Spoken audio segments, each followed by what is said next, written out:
Iran America पे भारी पड़ रहा है। पहले कभी किसी ने ऐसा सोचा नहीं था। बहुत लोग ये सोच रहे थे कि अमेरिका ने जैसे ही ईरान पे अटैक किया, कुछ 2-4-5 दिनों में ये पूरा गेम ख़त्म हो जाएगा। लेकिन आपने नोटिस किया होगा, ऐसा बिल्कुल नहीं हो रहा है। ईरान का पलटवार अमेरिका पे बहुत भारी पड़ रहा है। आप लोगों में से बहुत सारे लोग मुझे पर्सनल मैसेजेस भेजते हैं या पूछते हैं या कमेंट्स में डालते हैं कि सर, ये युद्ध कभी ख़त्म होगा या ईरान ही पूरा ख़त्म हो जाएगा, तब ये युद्ध ख़त्म होगा।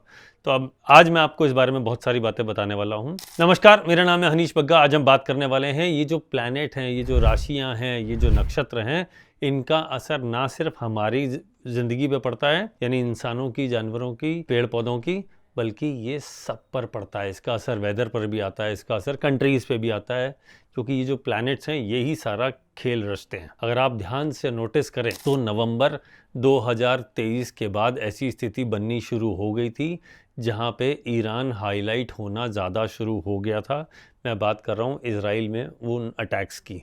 वहाँ से ये गेम चेंज होना शुरू हुआ और ईरान धीरे धीरे लाइमलाइट में आना शुरू हुआ। आप नोटिस करिएगा, मैं आपको एक इन सब का क्लू भी दूंगा कि ऐसा क्यों हो रहा है और ये कब तक चलेगा। उसके बाद जैसे ही थोड़ा और समय बीता, जैसे ही पिछले साल का मार्च आया, मार्च 2025 आया, ये स्थिति और ज़्यादा इंटेंस होने लगी और ये स्थिति और ज़्यादा इंटेंस हो गई जनवरी 2026 के बाद।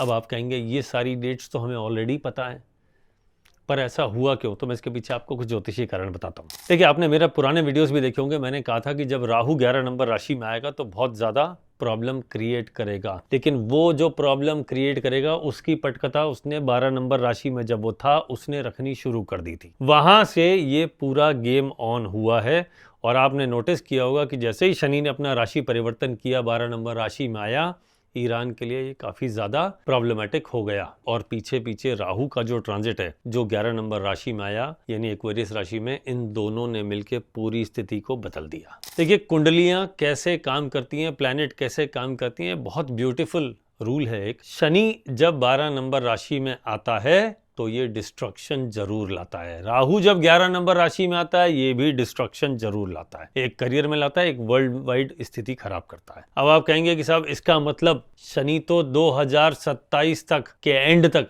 लगभग एंड तक इसी राशि में रहने वाला है, तो तब तक इस दुनिया के लिए समय डिफिकल्ट है। मेरा जवाब है हाँ। क्या ये सिर्फ ईरान के लिए डिस्टर्बेंस वाला है या पूरा मिडिल ईस्ट के लिए? तो ये पूरा मिडिल ईस्ट के लिए डिस्टर्बेंस का योग है, लेकिन ईरान के लिए बहुत ज़्यादा है। चाहे युद्ध आज खत्म भी हो जाए, 2027 खत्म होने से पहले ईरान में शांति नहीं होगी। स्थिति और ज़्यादा डिफिकल्ट होती गई है, क्योंकि आप लोग में से बहुत सारे ज्योतिष के स्टूडेंट हैं, वो पूछते हैं कि सर ऐसी क्या स्थिति है। तो देखिए, शनि ने अभी जब से जनवरी में अपना नक्षत्र चेंज किया है और राहु भी अपने नक्षत्र में आया है, इन दोनों ने फुल पावर, फुल फोर्स के साथ अपना जो एक काम जो लेके आए हैं, जो करना है, जो प्री डिसाइडेड है, वो करना शुरू कर दिया। और हम सब जानते हैं कि ईरान के खेमनेई साहब की डेथ हो चुकी है। अमेरिका ने खेमनेई साहब को मिसाइल अटैक में मार दिया। खामनेई ही असली ईरान के सॉर्ट ऑफ राजा थे। यह सब कुछ ईरान की किस्मत जैसे वो डिसाइड करने वाले ही थे। और जैसे ही शनि का 12 नंबर राशि में आना हुआ, सबसे पहले शनि ने उन्हीं पे अटैक किया। अब आप कहेंगे कि उसके बाद तो और भी आएंगे। खेमनेई जी की बात करूं तो वो सिर्फ ईरान के ही सबसे बड़े सुप्रीम लीडर नहीं थे। वर्ल्ड में बहुत सारी जगह जहां पे शिया लोग रहते हैं, उन लोगों के लिए भी एक वो धार्मिक गुरु थे। तो इसका मतलब शनि का 12 नंबर राशि में जाना धार्मिक उन्माद की स्थिति को भी दिखाता है, धार्मिक चैलेंजेस या सुप्रीम लीडर के साथ आने वाले चैलेंजेस को भी दिखाता है। अब इसका मतलब क्या है? शनि तो 2027 तक रहने वाले हैं। तो जी हाँ, आप बिल्कुल ठीक समझ रहे हैं कि 2027 तक ईरान में कुछ ना कुछ टॉप लीडरशिप के साथ चलता रहेगा। यह ईरान के लिए काफ़ी डिफिकल्ट समय है। पूरी तरह से डिस्ट्रॉय नहीं होगा, लेकिन अनसर्टेनिटी, इनसिक्योरिटी, इंस्टेबिलिटी रहेगी। चाहे कोई भी रूलर आ जाए, चाहे कोई भी टॉप लीडरशिप में आए, वो बार बार वहाँ पे चैलेंजेस दिख रहे हैं। 2027 के एंड तक ये चलेगा। उससे पहले चाहे युद्ध शांत हो जाए, लेकिन वहाँ शांति नहीं आने वाली, उसमें काफ़ी समय लगने वाला है अभी। अब फिर अगला एक सवाल जो आता है, वो ये सवाल ये आता है कि क्या इसकी वजह से विश्व युद्ध होगा? तो अभी देख लीजिए, अभी कोई विश्व युद्ध होने वाला नहीं है। उसके लिए और बहुत सारे प्लैनेट का साथ देना जरूरी है, जो अभी नहीं मिल रहा है। वर्ल्ड वॉर की स्थिति अभी नहीं बनी हुई है। बहुत सारी जगह ऐसी चीजें चल रही हैं कि अब वर्ल्ड वॉर होने वाला है, वर्ल्ड वॉर 3 होने वाला है। ऐसा कुछ नहीं होने वाला, लेकिन हाँ, ये वाला वॉर वर्ल्ड वॉर की नींव जरूर रख देगा, जो अगले कुछ समय में आने वाला है, मैं आपको उसके बारे में पूरी डिटेल में अगले वीडियोस में बताऊंगा। तो वीडियोस को ध्यान से सुनिएगा, जरा चैनल को सब्सक्राइब कर लीजिएगा, बहुत सारी ऐसी इन्फॉर्मेशन आने वाली है। अब हम बात करते हैं कि ये जो ईरान की वॉर है ये सिर्फ ईरान तक ही लिमिटेड है, जबकि ईरान ने तो सबके ऊपर रिटेलिएट कर दिया और सबके ऊपर अटैक कर दिया, पूरे मिडिल ईस्ट को जला दिया। तो देखिए, जो स्थिति अभी चल रही है 1 अप्रैल तक या 2 अप्रैल तक की जब तक बात करूं, जब तक राहु मंगल एक साथ है, तब तक ये चैलेंजेस थोड़े ज्यादा दिख रहे हैं। ईरान पे भी नुकसान हो रहा है और यूएस भी इसको फेस कर रहा है।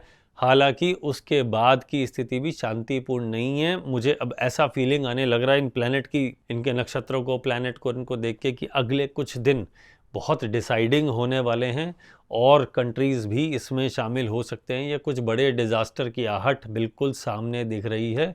2 अप्रैल तक तो बहुत ज़्यादा ध्यान रखना है। मैंने अपने पहले वीडियोस में भी इस बारे में बात करी है कि ये मंगल राहु की युति जरूर देख लीजिएगा, ये डिजास्टर की स्थिति होती है। मैंने अपने पहले वाले वीडियोस में भी इस बारे में बात करी है। मैं स्पेशली बात कर रहा हूँ मंगल राहु के वीडियो की, जिसमें मैंने इसको पूरा एक्सप्लेन किया है। 2 अप्रैल तक का ये डिफिकल्ट समय चल रहा है। ऑल्दो 2 अप्रैल के बाद भी स्थिति बहुत अच्छी होने वाली नहीं है। 2 अप्रैल के बाद इंटरनल अनरेस्ट की स्थिति शुरू होगी, जो ईरान के लिए और ज़्यादा डिफिकल्ट बनाएगा। अभी तो बाहर का प्रेशर है, अब ये इंटरनल प्रेशर की तरफ बढ़ रहा है। अब इंटरनल प्रेशर, आम जनता जो है वो सरकार के खिलाफ कुछ ना कुछ प्रदर्शन और अनरेस्ट की स्थिति क्रिएट करेगी, जो उसके लिए और डिफिकल्ट होने वाला है।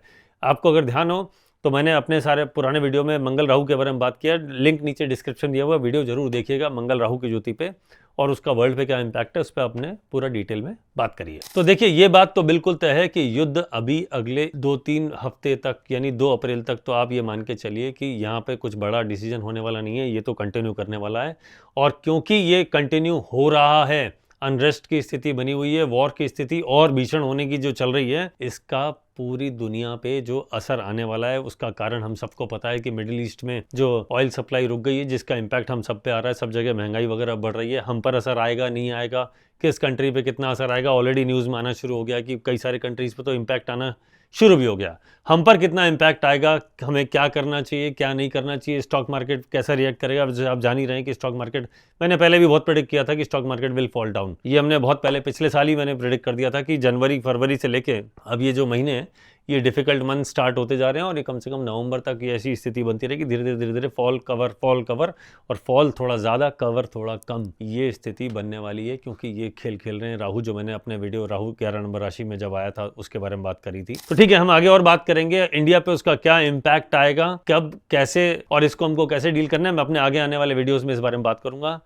चैनल को सब्सक्राइब कर लीजिए ताकि इन वीडियो को, इंपॉर्टेंट वीडियोस को, जो वर्ल्ड में होने वाले इंपॉर्टेंट इवेंट है, इसे आप मिस ना करें। और इसको हम ज्योतिष से कनेक्ट करेंगे ताकि जो लोग ज्योतिष में इंटरेस्ट रखते हैं, जो ज्योतिष के स्टूडेंट हैं, जो एस्ट्रोलॉजी को समझना चाहते हैं, एस्ट्रोनॉमी की वजह से जो इम्पैक्ट आ रहा है उसको, ये जो समझना चाह रहे हैं उन लोगों के लिए बहुत बढ़िया लर्निंग आने वाली है। और इसका डेफिनेटली लाइफ के सारे एरिया पे इम्पैक्ट पड़ने वाला है। पॉलिटिक्स पे पड़ ही रहा है, स्टॉक मार्केट पे पड़ ही रहा है, महंगाई पे पड़ ही रहा है, पेट्रोलियम पे पड़ रहा है, गोल्ड सिल्वर बढ़ने ही वाले हैं, इसमें कोई डाउट नहीं है। डॉलर का हाल आपको पता है, वो ऑलरेडी ज़्यादा मजबूत होता जा रहा है। हालांकि जब मैं ये वीडियो शूट कर रहा हूँ तो गोल्ड सिल्वर थोड़ा नीचे चल रहे हैं, पर ये मान के चलिए बढ़ने ही वाले हैं, इसमें कोई डाउट किसी तरह का किसी को भी नहीं होना चाहिए। बाकी मिलते हैं फिर किसी और वीडियो में, मिलते हैं फिर किसी और दिन। इस बारे में हम इन पे वॉच करते रहेंगे और आपको जो जो प्लैनेटरी पोजीशन बता रही है मैं आपको एडवांस में बताता रहूंगा। वीडियो कैसा लगा जरूर बताइएगा, कमेंट्स में लिखिएगा, वीडियो को लाइक करिएगा, चैनल को सब्सक्राइब करिएगा और अपने सभी मित्रों के साथ इसको शेयर करना ना भूलें।